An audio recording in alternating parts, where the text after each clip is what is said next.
হ্যাঁ। Jhargram, Madhyamgram, Kusagram, YouTube, Facebook, Instagram সব দর্শক বন্ধুদেরকে জানাই প্রণাম। আজকে আজকে আমরা আরেকটা নতুন ভিডিও নিয়ে এবং আমরা করব আজকে আবার তুল কালাম। আশা করছি সব দর্শক বন্ধুরা ভালো আছেন। আজকে আমার সাথে আছে সন্দীপ, অর্ণব। আজকে আমরা ডিসকাস করব fixture difficulty rating analysis, fixture player, এফপিএল player price changes and এফপিএল players point prediction. প্রথমে আমরা শুরু করব এফডিআর অ্যানালিসিস। প্রথম টিম যেটা আমরা দেখবো সেটা আর্সেনাল, তাদের পরের খেলাটা ব্রাইটনের সাথে। যদিও এটা আমরা ফিক্সচার ডিফিকাল্টি 2 দেখছি, কিন্তু ম্যাচটা টাফ হবে, কারণ ব্রাইটন আগের গেম উইকে ভালো পারফর্ম করেছে এবং ম্যানচেস্টার ইউনাইটেডকে হারিয়ে দিয়েছে। এবং তাদের যদি আমরা বাকি ফিক্সচার গুলোই দেখি, তো ব্যালেন্সড একটা আহ রো দেখতে পাচ্ছি আমরা, যেখানে ডিফিকাল্ট, ইজি, মিডিয়ে সব ফিক্সচার গুলো। এবং আমরা আর্সেনাল মতন একটা টিমের থেকে আশা এটাই করতে পারি, তারা মোস্ট অফ দ্য ম্যাচেসই 3 পয়েন্ট বার করে আনবে। যেগুলো একটু ডিফিকাল্ট ম্যাচ সেগুলো হয়তো ড্র করতে পারে। এরপরেই আমরা দেখবো অ্যাস্টন ভিলা, যাদের নেক্সট ম্যাচটা হচ্ছে লেচেস্টারের সাথে। এবং অ্যাস্টন ভিলার থেকে যেহেতু ফার্স্ট দুটো গেম উইকে খুব একটা ভালো পারফরমেন্স আসেনি, এবং তাদের ফিক্সচার গুলো আমরা যদি দেখি সবকটাই গ্রিনই হয়ে আছে প্রায়, মাঝখানে খালি দুটো 3 ডিফিকাল্টি রেটিং আছে। সেখানে আমরা অ্যাস্টন ভিলার থেকে নেক্সট কটা গেম উইকের থেকে ভালো পয়েন্ট আশা করব। পরবর্তী টিম ব্রোনমাউথ, তাদেরও ফিক্সচার গুলো খুবই ব্যালেন্স টাইপের, কয়েকটা ইজি, কয়েকটা ডিফিকাল্ট, কয়েকটা মিড ডিফিকাল্টি লেভেলের। এবং নেক্সট ম্যাচটা তাদের এভারটনের সাথে। তো বোনমাউথের থেকে আমরা এভারটনের সাথে ভালো পয়েন্ট আশা করতেই পারি, কারণ এভারটন এমন একটা টিম যাদের সাথে অপোনেন্টরা কিন্তু ম্যাক্সিমাম চান্স ক্রিয়েট করছে, এবং এভারটনের ডিফেন্সটা খুব একটা সেটেল লাগছে না। তারপরেই হচ্ছে ব্রেনফোর্ডের নেক্সট খেলাটা হচ্ছে সাউথহ্যাম্পটনের সাথে, এবং সেটা তাদের হোম খেলা। এবং ব্রেনফোর্ড আমরা আশা করব ভালোই পয়েন্ট দেবে। এমবুয়েমো, উইসে, এসব টাইপের প্লেয়ার আছে তাদের টিমে, যারা কিন্তু গোল করার চেষ্টা করবে এবং তাদের হোম ম্যাচটি থেকে 3টে পয়েন্ট নিয়ে আসার চেষ্টা করবে। এবং বাকি খেলাগুলোও তাদের ঠিকঠাকই। মাঝখানে দুটো ডিফিকাল্ট ফিক্সচার আসে ম্যান সিটি আর স্পার্সের সাথে, কিন্তু বাকি ম্যাচগুলোর থেকে আমরা আশা করবো তারা ভালো পয়েন্ট বের করে নিয়ে আসবে। তারপরেই আমরা দেখে নেবো ব্রাইটনের নেক্সট ম্যাচ আছে আর্সেনাল সাথে, যেটা তাদের একটা টাফ ফিক্সচার। কিন্তু ব্রাইটনের থেকে আমরা একটা টাফ ফাইট সবসময় দেখে থাকি এবং দেখবো। সো এই ম্যাচটা ভালো ম্যাচ হতে চলে, আমরা এটাই তাহলে চোখ রাখবেন পরবর্তী গেম উইকে এই খেলাটির উপর। এবং তাদের বাকি যে ফিক্সচার গুলো আছে সেগুলো রিলেটিভলি ঠিকঠাক ফিক্সচার। মাঝখানে নিউক্যাসল আর চেলসি এবং টোটেনহাম ফিক্সচারটা একটু ডিফিকাল্ট মাঝের। সো রো এর যদি আমরা মিডল সেকশনটা দেখি, সেটা একটু টাফ ফিক্সচার। কিন্তু ইপসুইচ, নটিংহাম ফরেস্ট, এইসব খেলাগুলোর থেকে তাদের যে 4টে মেন প্লেয়ার, মিতোমা, ওয়েলব্যাক, মিন্তে এবং জো পেড্রো, এদের থেকে আমরা ভালো পয়েন্ট আশা করতেই পারি। তারপরে হচ্ছে চেলসি, যাদের নেক্সট খেলাটা হচ্ছে ক্রিস্টাল প্যালেসের সাথে, এবং তারপরে খেলাটা বোনমাউথের সাথে। তো ক্রিস্টাল প্যালেসের সাথে আমরা আশা করবো চেলসির হোম খেলা আছে, এবং সেখান থেকে তারা আগের উইকে যেরকম পারফর্ম করেছে ভালো পয়েন্ট নিয়ে আসবে এবং ম্যাচ জয় করবে। এবং তাদের নেক্সট 5টা ফিক্সচারও খুব ভালো ফিক্সচার। লাস্টের দুটো ফিক্সচার একটু টাফ, কিন্তু আমরা বলতে পারি যে চেলসির নেক্সট 7টা গেম উইকের ফিক্সচার ভালো, apart from the last 2 fixtures which are going to be balanced. তারপরে হচ্ছে ক্রিস্টাল প্যালেস, যাদের নেক্সট খেলাটা এগেন যেরকম আমরা বললাম ক্রিস্টাল প্যালেস আর চেলসি খেলা। ক্রিস্টাল প্যালেসের চেলসির সাথে এই ম্যাচটা একটু ডিফিকাল্ট হবে, যেহেতু আওয়েতে খেলে এবং চেলসি যেরকম ফর্মে আছে। বাকি খেলাগুলো তাদের ব্যালেন্সড। ম্যানচেস্টার ইউনাইটেড খেলাটা ভালো হবে, ম্যানচেস্টার ইউনাইটেডও যে খুব একটা ভালো ফর্মে আছে সেমনি ব্যাপার নেই। সেজন্য তাদের ফিক্সচারটাও মিডিয়াম লেভেলে, যেখানে লিভারপুলের ম্যাচ এবং চেলসির ম্যাচটা তাদের জন্য মোস্ট ডিফিকাল্ট। এরপরে এভারটনের নেক্সট খেলাটা হচ্ছে বোনমাউথের সাথে। এবং এভারটনের খুব একটা ভালো ফর্ম যাচ্ছে না, তো যদিও এই ম্যাচটা আমরা দেখছি যে ইজি, কিন্তু এটা তাদের জন্য ইজি নাও পরিণত হতে পারে। তবুও আমরা এভারটনের থেকে আশা করব নেক্সট 7টা গেম উইকে তারা ভালো পয়েন্ট বার করে আসবে, কারণ আগের বারও আমরা দেখেছিলাম তাদের পারফরমেন্স খুব একটা ভালো ছিল না। তারা রেলিগেশন ফাইটও করছিল লাস্টের ধারে, সেইখানে এই এই এই সিজনে অন্তত তারা প্রথম ধাপটা ভালো করে স্টার্ট করার চেষ্টা করবে এবং ভালো পয়েন্ট আনার চেষ্টা করবে। তারপরেই হচ্ছে ফুলামের ফিক্সচার গুলি বেশ ভালো নেক্সট কয়েকটা গেম উইকের জন্য। ম্যানচেস্টার সিটি একটা টাফ ফিক্সচার আছে, এবং অ্যাস্টন ভিলা ফিক্সচারটাও একটু টাফ। কিন্তু ফুলামের নেক্সট খেলা হচ্ছে ইপসুইচের সাথে, যেটা এই বছর নতুন একজন টিম, যারা ইপিএল খেলছে, তারা জাস্ট প্রমোটেড হয়ে এসেছে। তো নেক্সট খেলাটার থেকে আমরা ফুলামের থেকে ভালো পয়েন্ট আশা করব। তার পরবর্তী ম্যাচটা হচ্ছে ইপসুইচ এবং ফুলাম। ইপসুইচ এবং ফুলাম ম্যাচটা আগেন আমরা যেরকম বললাম, ফুলামই অ্যাডভান্টেজের সাইডে থাকবে। কিন্তু ইপসুইচের জন্য এটা রিলেটিভলি ইজি ফিক্সচার, কারণ এটা হোম ফিক্সচার ইপসুইচের। এবং তাদের বাকি ফিক্সচার গুলো ভালো গ্রিন, কিন্তু যেহেতু তারা নতুন টিম, তারা ইজি ফিক্সচার গুলোকে কাজে লাগাতে পারছে কিনা সেটা আমাদেরকে দেখতে হবে।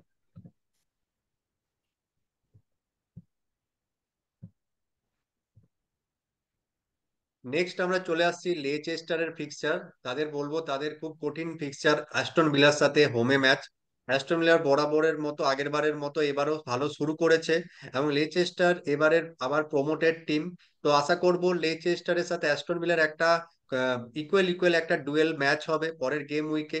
অ্যান্ড লেচেস্টার তারপরের গেম উইকে ক্রিস্টাল প্যালেসের সাথে অ্যাওয়ে ম্যাচ আছে, তো বলা যায় লেচেস্টারের কামিং গেম উইকসে একটু কঠিন ফিক্সচার।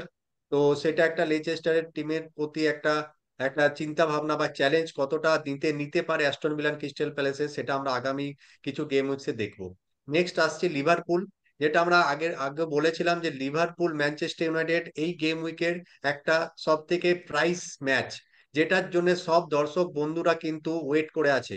কারণ লিভারপুল আগের দুটো ম্যাচে জিতে একটা ভালো ফর্ম নিয়ে আসছে, আর সেখানে ম্যানচেস্টার ইউনাইটেড কিন্তু ব্রাইটনের কাছে হেরে এসছে। তো ম্যানচেস্টার ইউনাইটেড নিজেদের পারফরমেন্স থেকে ইমপ্রুভ করে এই লিভারপুলকে একটা চ্যালেঞ্জ দেওয়ার একটা ভালো একটা চ্যালেঞ্জ দেওয়ার জন্য তৈরি থাকবে।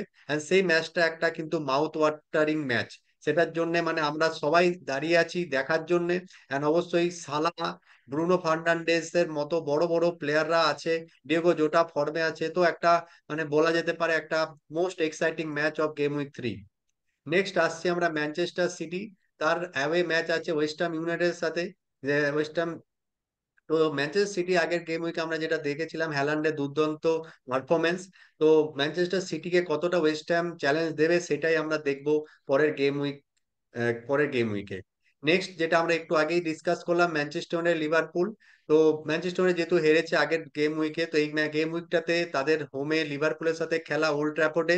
তো সেটাই দেখার জন্য সবাই মুখিয়ে আছে লিভারপুলকে, যে ম্যানচেস্টার ইউনাইটেড কেমন চ্যালেঞ্জ দেয়। And তারপরে ম্যানচেস্টার ইউনাইটেড সাউথহ্যাম্পটনের সাথে খেলা আছে অ্যাওয়ে। তো সেটাই comparatively easy match. But EPL এ যেটা আমরা বলা যেটা কিছু বলা যেতে পারে না কোন ম্যাচটা ইজি বা কোন ম্যাচটা টাফ। সো ম্যানচেস্টারের পরের ম্যাচ গেম উইকটা কিন্তু একটা টাফ অপোনেন্ট আছে লিভারপুল।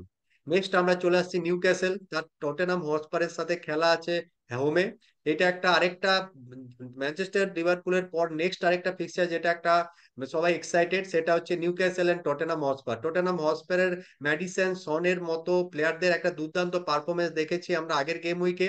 তো সেই পারফরমেন্সকে আমরা দেখতে পাবো নেক্সট নিউ ক্যাসেলের সাথে খেলাই, সেটার জন্য আমরা পরের গেম উইক 3-তে আমরা সেটার জন্য তাকিয়ে থাকবো। নেক্সট ম্যাচ নটিংহাম ফরেস্ট, তার একটা হোম ম্যাচ আছে উলসের সাথে। উলসের শুরুটা সেরকম ভাবে হয়নি যেটা আমরা এক্সপেক্টেড করি, তাদের একটা ভালো খেলা। বাট অবশ্যই যেটা ভাববো যে নটিংহাম ফরেস্টের সাথে হোমে যেহেতু অ্যাওয়েতে খেলা আছে উলসের বা নটিংহাম ফরেস্টের হোমে নটিংহাম ফরেস্ট সবসময় একটা ভালো টিম।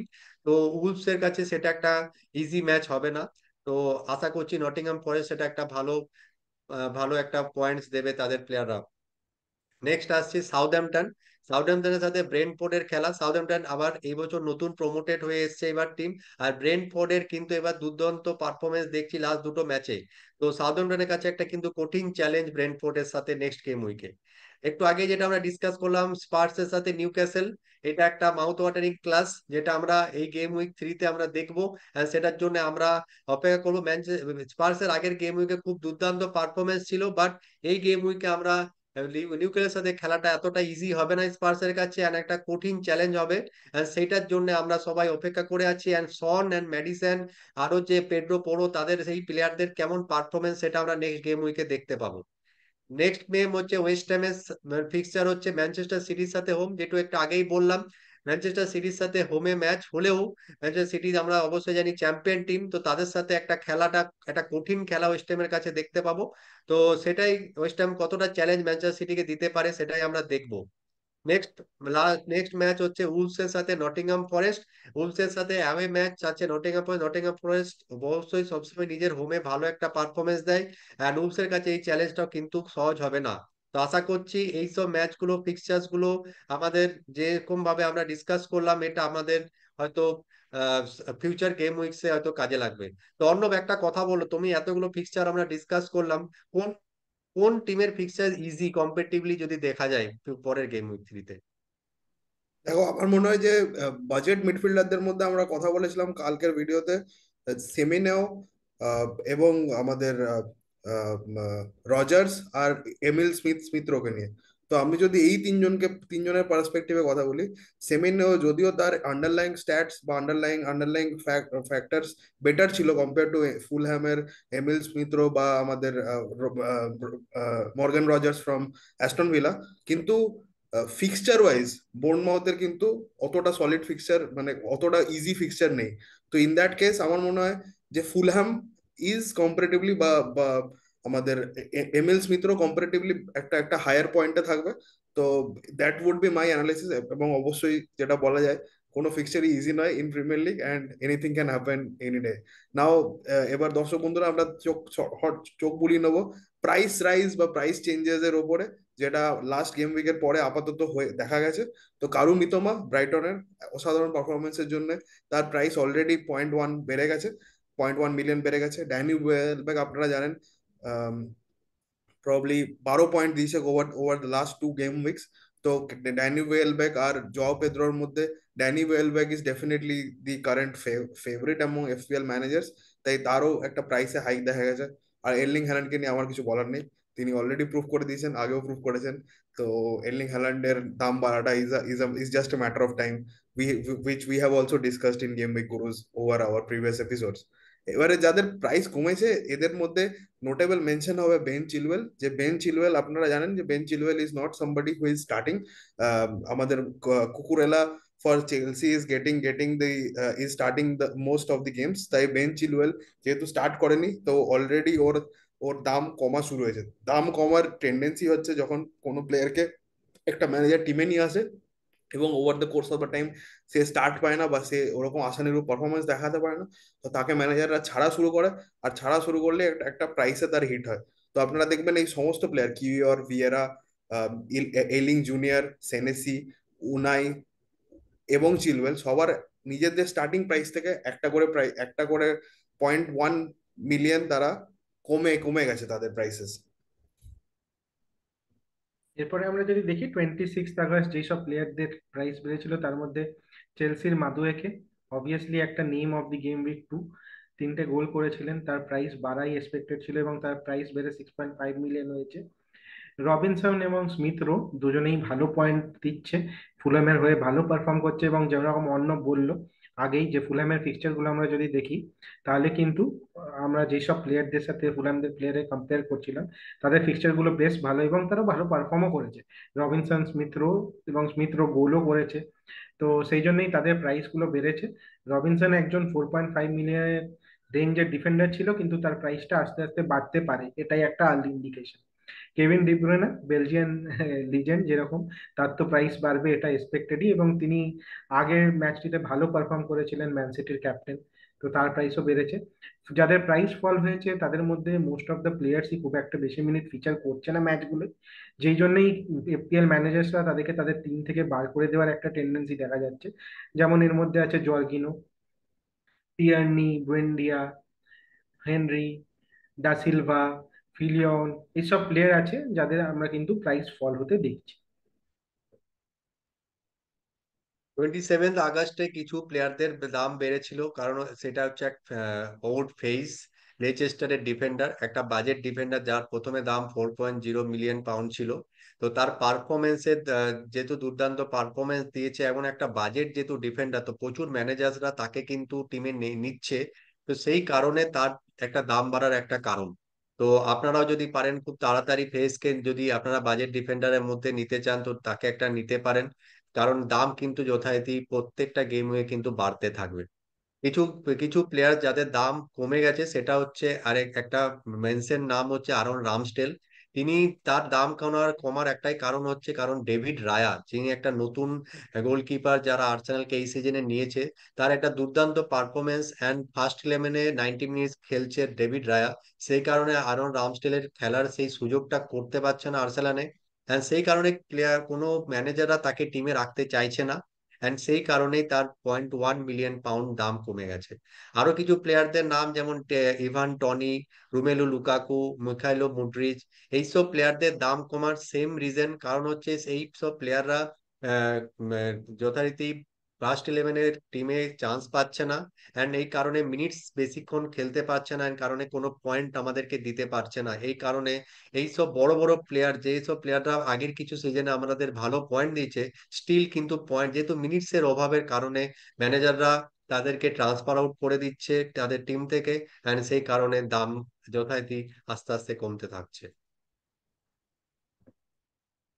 এখানে একটা পয়েন্ট আছে যেটা আমি কুইকলি মেনশন করতে চাই আগের স্লাইডটাতে, সন্দীপ, যে even Romelo Lukaku already Italy land করে গেছে। সে অবশ্যই আপনারা জানেন নেপোলি সাইন করতে যাচ্ছে পসিবলি। আর আইভেন টনি আমরা আগে বলেছিলাম যে দুবাই বা সৌদির আল আলি ক্লাবের সাথে তার জোরালো লিঙ্ক আপ শোনা যাচ্ছিল, কিন্তু এখন দেখা যাচ্ছে যে there other clubs like in English English Premier League, যেমন আর্সেনালের সাথে তাদের তাদের খুব টাই আপ ক্লোজ ছিল। এবং এখন শোনা যাচ্ছে যে চেলসিও is in the runner up to sign this English forward. Napoli এই সিজনে ভালো টিম কম্বিনেশন বানাচ্ছে, ম্যাক টমিনিকেও তারা নিয়ে ফেলেছে অলরেডি এর মধ্যে।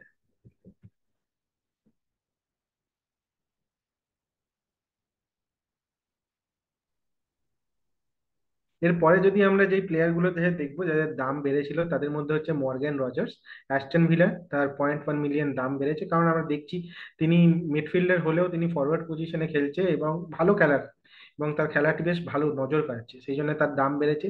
উইসে উইসে ব্রেন্টফোর্ডের যেরকম আমরা দেখে থাকি, যে কোনো গোল স্কোরিং চান্স ক্রিয়েট হলেই উইজের তার মধ্যে কন্ট্রিবিউশন থাকেই, অ্যাসিস্ট বা গোল, সেই জন্য উইজে তারও দাম বেড়েছে। এবং উইজে এবং এমবুয়েমো তার যে কাউন্টার পার্ট এই সিজনে, তারা কিন্তু ফিচার করবেন, প্রচুর মিনিটের জন্য ফিচার করবেন। কারণ আমরা পরে একটা পয়েন্টে আসব, কারণ টনি তাদের যে মেন ফরওয়ার্ড ছিল ব্রেন্টফোর্ডের, তার কিন্তু লোন বা ট্রান্সফার হয়ে যাওয়ার কথা চলছে। নিকোলাস জ্যাকসন আগের গেম উইকে খুবই ভালো খেলেছিল, পালমার, মাদুয়েকে এদের তো নাম আমরা বলেইছি, কিন্তু জ্যাকসনও আমরা যদি দেখি ডাবল ডিজিটসে পয়েন্ট দিয়েছিল আগের গেম উইকে, সেই জন্য তার দামটাও বেড়েছে, 7.6 তার দাম হয়েছে। এবং হালান্ডের দাম বেড়েছে, তো সালার বাড়বে না, তো সুলতান এর দাম বাড়বে না, এটা হতে পারে না। তো সালারও যথারীতি দাম বেড়েছে, 12.6 মিলিয়ন তার প্রাইস। যাদের প্রাইস ফল হয়েছে তাদের মধ্যে আগেন কমন নেমস, যারা বেশি টাইম পাচ্ছে না খেলার, এবং সেই জন্যই অনেক ম্যানেজাররা তাদেরকে টিম থেকে ট্রান্সফার আউট করার কথা ভাবছে। তাদের মধ্যে গ্যাব্রিয়েল হিজেস আছে, বিলিং আছে, থিয়াগো আছে, ইগর আছে, সার্মিয়েন্টো আছে ব্রাইটনের। তো এরা কিন্তু এইসব প্লেয়ারদের দাম কমছে।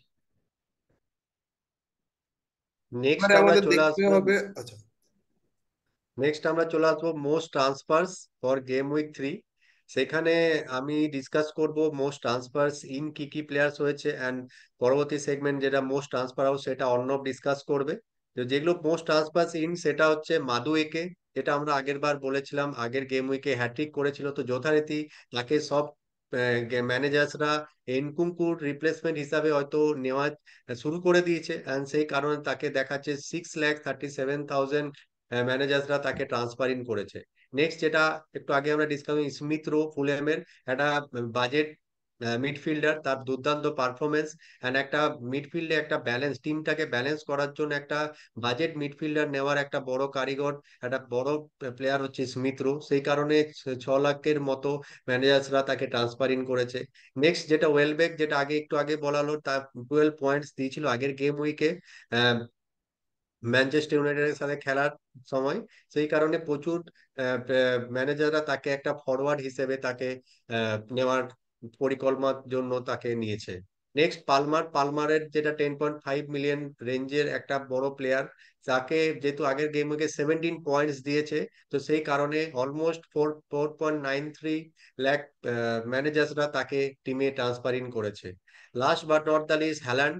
অবশ্যই যে হ্যালান্ডকে যারা এই যে 4.65 লাখ ম্যানেজাররা আগে নেয়নি, তারা একটা বুঝতে পেরেছে যে হ্যালান্ডকে না নিয়ে যে ভুলটা করেছে, সেই ভুলটা তারা ভবিষ্যতে করতে চায় না। সেই কারণে আবার তারা ভুলটা শুধরে পরের গেম উইক থেকে আবার হ্যালান্ডকে টিমে নেওয়ার নিয়েছে। এটাই হচ্ছে আপাতত নিউজ। এবং হ্যালান্ডকে যত বেশি ম্যানেজার নেবে, হ্যালান্ডের ওই ডিফারেন্সিয়াল বিষয়টা কমে যাবে। হ্যালান্ড স্কোর করলে সবাই পয়েন্ট পাবে এবং হ্যালান্ড স্কোর না করলে সবাই দাঁড়াবে। তো এই এই জিনিসটা মাথায় রেখে আমরা আমরা এবার মোস্ট ট্রান্সফার্ড আউটস এর দিকে তাকাবো। ইসাক যেমন দুটো গেম উইক ধরেই ব্ল্যাঙ্ক ব্ল্যাঙ্ক আউট করেছে, তো এই গেম উইকেও দেখা যাচ্ছে একটা ট্রেন্ড যে ইসাককে অনেক ম্যানেজার ছেড়ে দিচ্ছে। যদি আপনার কাছে ইসাক এখনো আছে টিমে, আমি রেকমেন্ড করবো যে আপনারা আরেকটুক্ষণ হোল্ড করে নিন, আরেকটা গেম উইক বা আর দুটো গেম উইক হোল্ড করে দেখে নিন, কারণ ইসাক একদিনে গেম বদলে দিয়ে দেওয়ার ক্ষমতা রাখে।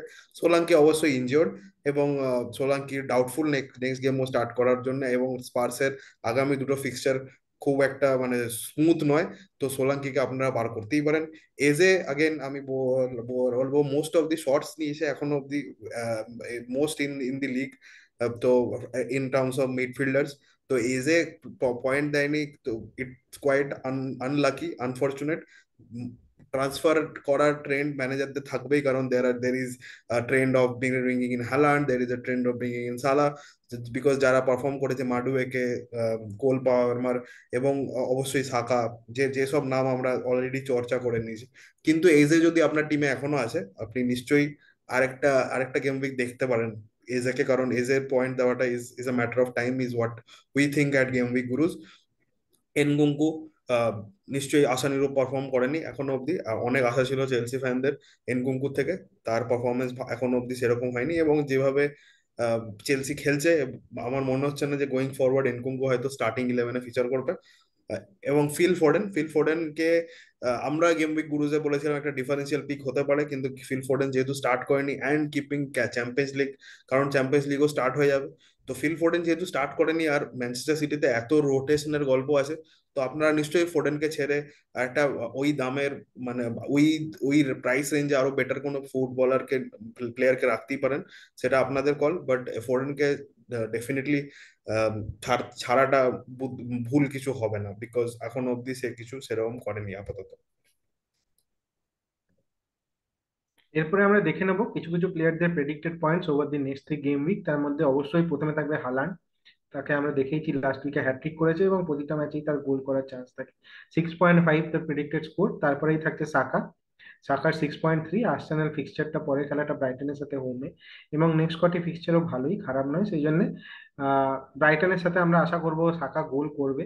কারণ ব্রাইটন এর সাথে সাকা কিরম খেলছে সেটা ডিপেন্ড করবে যে সাকাকে কটা ম্যানেজার হোল্ড করবে নেক্সট গেম উইকটার জন্য, যেহেতু ওই প্রাইস রেঞ্জে পালমার আছে বা সন আছে। তো সাকা কিরম খেলছে, যদি আগের গেম উইকটায় খুব একটা যে ভালো পয়েন্ট দিয়েছে ডাবল ডিজিটে এমনি ব্যাপার নেই, সেখানে সন বা পালমার দিয়েছে, সেখানে দেখতে হবে সাকা 6.3 তার প্রেডিক্টেড পয়েন্টস এর উপর আমাদের কি রিটার্ন দিচ্ছে। পালমার, যেরকম আমি বলছিলাম, পালমারেরও প্রেডিক্টেড পয়েন্ট 6.3। তার ফিক্সচার্স গুলিও ভালো ক্রিস্টাল প্যালেসের সাথে নেক্সট গেম উইকটা। এরপরেই হচ্ছে মোসালা। মোসালা পরের খেলাটা ম্যানচেস্টার ইউনাইটেডের সাথে হলেও তিনি আগের সিজনেও এফপিএল এ ম্যানচেস্টার ইউনাইটেডের সাথে লাস্ট মিনিটে গোল করেছিলেন, এবং ম্যানচেস্টার ইউনাইটেডের সাথে সালার একটা গোল স্কোরিং রেকর্ডও ভালো। তো 6 তার predicted point for the next game week. Watkins যদিও প্রথম দুটি ম্যাচে নিজের নামের সাথে খুব একটা সেরকম খেলার সুবিচার করতে পারেননি, কিন্তু আশা করব এই গেম উইকে যেহেতু তার লেস্টারের সাথে আগে খেলা আছে এবং ওয়াটকিন্সের থেকে একটা ভালো পারফরমেন্স অ্যাস্টন ভিলাও আশা করবে, যেহেতু তাদের প্রথম দুটো গেম উইক খুব একটা ভালো যায়নি। তারপরে সন, আগের গেম উইকে তিনি অলরেডি ডাবল ডিজিটস এ পয়েন্ট দিয়েছে, তো এই গেম উইকেও তার নিউ ক্যাসেলের সাথে একটা টাফ ম্যাচ হলেও তিনি একটা গোল বা অ্যাসিস্ট করবেন, এবং তার প্রেডিক্টেড পয়েন্ট 5.2, এটাই আশা করা যায়। ওডেগার্ড আর্সেনালের 5 হচ্ছে তার প্রেডিক্টেড পয়েন্ট। ব্রাইটনের সাথে অ্যাগেন হোম খেলা, এখানে লেফট ফুটেড প্লেয়ার্সদের একটা আমরা অ্যাডভান্টেজ দেখতে পাচ্ছি, যেমন সাকা, ওডেগার্ড। তো সেহেতু তাদের একটা প্রেডিক্টেড স্কোর বা পয়েন্টস আমরা বেশি দেখতে পাচ্ছি আর্সেনাল প্লেয়ারদের। তো সেই ক্ষেত্রে ওডেগার্ডেরও একটা চান্স থাকবে ভালো পয়েন্ট দেওয়ার। এমবুয়েম্বো যেহেতু তার সাউথ হ্যাম্পটনের সাথে হোম খেলা, এবং এমবুয়েম্বোর একটা সবসময় যেরকম উইজেও সেরকম এমবুয়েম্বোরও সবসময় একটা গোল করার প্রতি বা অ্যাসিস্টের প্রতি কন্ট্রিবিউশন থেকে থাকে। তো সেই জন্যই তার প্রেডিক্টেড পয়েন্ট 5 এখানে। ডিয়েগো জোটা আমরা দেখছি লিভারপুলের হয়ে ভালো পারফর্ম করছে তাদের ট্রাইও। লুইস ডিয়াস, সালা, জোটা এরা সবাই ভালো পারফর্ম করছে, এবং তার সেই জন্যই প্রেডিক্টেড পয়েন্ট 5.0। এবং তিনি ওই 7.5 মিলিয়ন রেঞ্জের মধ্যে খুব ভালো একটি মিডফিল্ডার। তো সেই জন্য আপনারা ডিয়েগো জোটার উপর নজর দিতে পারেন। তাছাড়াও ইসাক, যেরকম অর্ণব বললো, কয়েকটা উইকেট জন্য তাকে হোল্ড করে যাওয়া ভালো, কারণ আমরা দেখতে পাচ্ছি তার প্রেডিক্টেড পয়েন্টসও 5, এবং তার স্পার্সের সাথে খেলা হলেও আমরা আশা করব তিনি বিগ ম্যাচে নিজের নামের সাথে সুবিচার করে 5 পয়েন্ট, তার প্রেডিক্টেড পয়েন্টস এর মতন পয়েন্টস দেবে। নেক্সট আমরা চলে আসছি আরো কিছু প্লেয়ার, যেমন হচ্ছে হ্যাভার্টস। হ্যাভার্টস যেমন প্রথম গেম উইকে একটা দুর্দান্ত পারফরমেন্স দিয়েছিল। তো এই গেম উইকে ব্রাইটনের সাথে খেলা, সেটা একটা কঠিন খেলা। তো সেই কারণে তার পেরিটেড পয়েন্টস 4.6। আশা করব গোল বা অ্যাসিস্ট দিয়ে সেই পয়েন্টটাকে, পেরিটেড পয়েন্টটাকে উনি অতিক্রম করবেন। নেক্সট হচ্ছে লুইস ডিয়াস। আগের গেম উইকে দুর্দান্ত পারফরমেন্স, বাট এই গেম উইকে ম্যানচেস্টার ইউনাইটেড সাথে অ্যাওয়ে ম্যাচ। তো তার একটা পারফরমেন্স, লিভারপুল তাকিয়ে আছে তার পারফরমেন্স দিকে, বড় ম্যাচে পারফরমেন্স। তো সেই কারণে তার 4.6 প্রেডিক্টেড পয়েন্টস। অ্যান্ড এই 7.5 রেঞ্জের এই সব প্লেয়ার কিন্তু প্রচুর প্রচুর প্লেয়ার, যেমন আপনারা দেখতে পাচ্ছেন Luis Diaz, Diego জোটা, Gordon.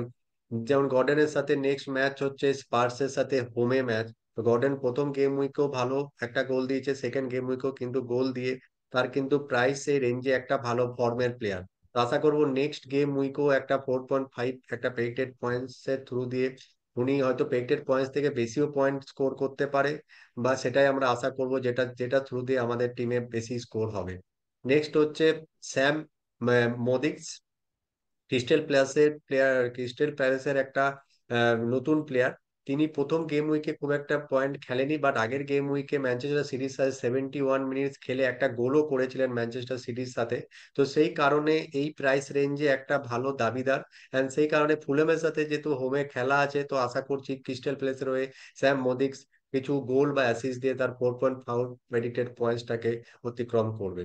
Gibbs white, তার পেইটেড পয়েন্টস হচ্ছে 4.4, এবং তার নেক্সট পিকচার রোলসের সাথে হোমে আছে। গিবস হোয়াইট আপাতত যেটা খেলা দেখেছি ভালো ফর্মে আছে, ভালো খেলা দেখিয়েছে।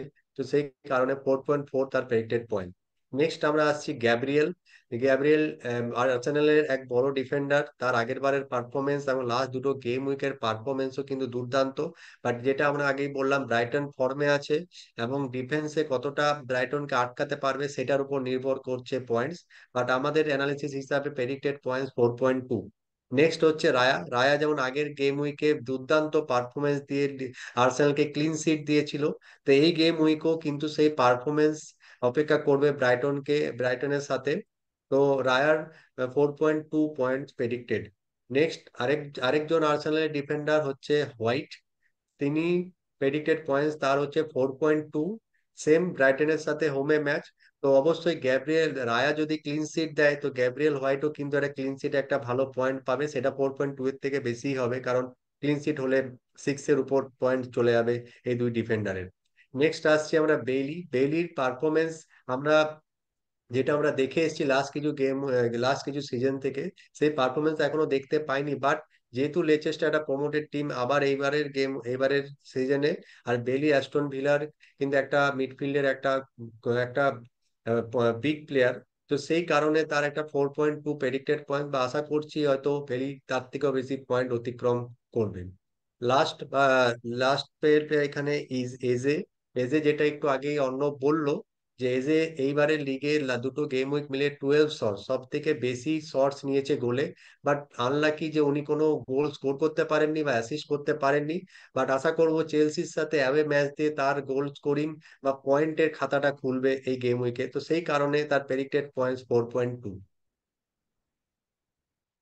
এরপরে চট করে চোখ বুলিয়ে নেবো আরো কিছু প্লেয়ারদের মধ্যে, যেমন নাম হচ্ছে Hudson Odoi, Martinelli, Muniz, Smith Rowe, Kevin De Bruyne, Bruno Fernandes, Saliba, Madueke এবং অবশ্যই মাডিসন এবং মর্গান রজার্স। তো এই সমস্ত প্লেয়ারেরই আপনারা দেখতে পাচ্ছেন স্ক্রিনে প্রেডিক্টেড পয়েন্ট ওই 4 থেকে 4.2 বা 4.3-এর অ্যারাউন্ড আছে। কিন্তু সবচেয়ে ইন্টারেস্টিং ফ্যাক্টরটা হচ্ছে যে এইখানে দেখতে পারবেন যে এই এই লিস্টে এরকম কিছু প্লেয়ার আছে, যেরকম ম্যাডিসন, যেরকম মাডুয়েকে, যেরকম হডসন ওডুই এবং অবশ্যই মার্টিনেলি, যাদেরকে খুব কম সংখ্যক ম্যানেজাররা হোল্ড করেছে। তো আপনারা যদি এই সমস্ত ম্যানেজারকে তোলেন, তাহলে তাহলে আপনাদের একটা ডিফারেন্সিয়াল পয়েন্টস তোলার একটা চান্স থাকছে। ফিক্সচার ওয়াইজ সবারই মোটামুটি ঠিকঠাক ফিক্সচার আছে এই লিস্টে। আমার মনে হয় না যে কোনো কোনো এরকম টিম আছে যার যার কাছে চ্যালেঞ্জিং ফিক্সচার আছে। Bruno Fernandes against Liverpool, will be an interesting fixture. কিন্তু ব্রুনো ফার্নান্ডেসকে দেখতেই পাচ্ছেন, সন্দীপ অলরেডি জার্সি পরে আছে ম্যানচেস্টার ইউনাইটেডে। ব্রুনো ফার্নান্ডেসকে রাইট অফ করার মতো ক্ষমতা কেম্বে গুরুদের এট দ্য মোমেন্ট নেই। So this is all that we had to cover in this video. আশা করছি আপনাদের আমাদের কন্টেন্ট ভালো লাগছে। নিশ্চয়ই লাইক করুন আমাদের ভিডিও, কমেন্টে জানান আমাদের কন্টেন্ট কিরকম লাগছে। আপনারা, আপনাদের জন্য আমরা প্রত্যেক সপ্তাহে, প্রত্যেক উইক এবং চেষ্টা করছি প্রতিদিন নতুন নতুন কন্টেন্ট নিয়ে আসার, নতুন নতুন কন্টেন্ট স্পেশালি কিউরেটেড নিয়ে আসার আপনাদের জন্য এক্সক্লুসিভ। তো এই ছিল আমাদের ভিডিও। থ্যাংক ইউ, ধন্যবাদ এবং গুড বাই।